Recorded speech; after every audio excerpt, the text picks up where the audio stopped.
वरंदभोर घाटात आढळलं शिवपिंड. काय आहे प्रकार? शासनानं सदर शिवपिंडीचा अभ्यास करून संभ्रम दूर करावा, स्थानिकांची मागणी. महाड वरंद भोर मार्गे पुणे घाट मार्गाचं रुंदीकरणाचं काम सुरू असून या ठिकाणी उत्खनन होत आहे.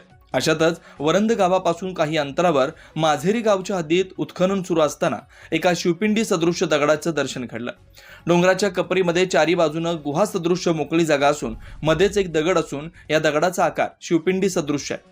त्यामुळं या ठिकाणी शिवलिंग निर्माण झाला असल्याची भावना या ठिकाणच्या नागरिकांमध्ये असून या जागेची तपासणी करून नेमका काय प्रकार आहे याची चौकशी व्हावी अशी मागणी होते. विशेष म्हणजे ज्या ठिकाणी शिवपिंड सदृश्य पिंड दिसते त्या जागेवरती कायम धबधबा वाहत असतो.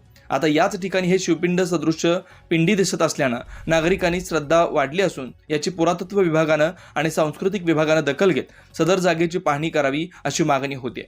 या ठिकाणच्या नागरिकांचं म्हणणं येत आहे की आता या ठिकाणी कोणती यंत्रणा काम करण्यास गेली असता ती वारंवार बंद होते.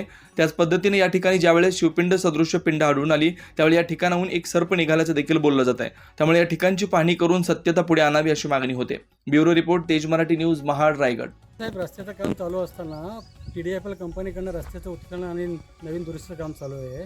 डोंगराला त्यांनी जेव्हा फोकल्यानं DCBSIने काम करत असताना त्या ठिकाणी गेल्यानंतर थोडंसं खनन करण्यात आल्यानंतर तिथं पिंडीचा आकार दिसला.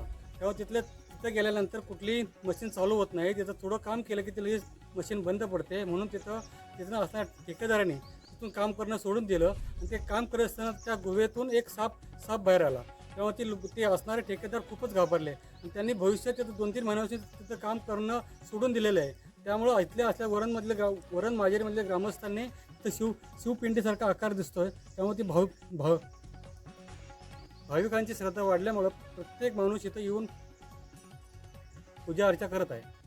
काय आपली मागणी आहे? आमची मागणी अशी आहे, शासनाला सांगून तिथल्या सांस्कृतिक विभागाकडनं याचं उत्खनन करून नक्की काय आहे शोध घेणं खूप गरजेचं आहे. जर शिवकालीन पिंड असेल तर आपल्या भागामध्ये एक चांगलं ठिकाण आपल्याला होऊ शकतं. ही आमची मागणी आहे.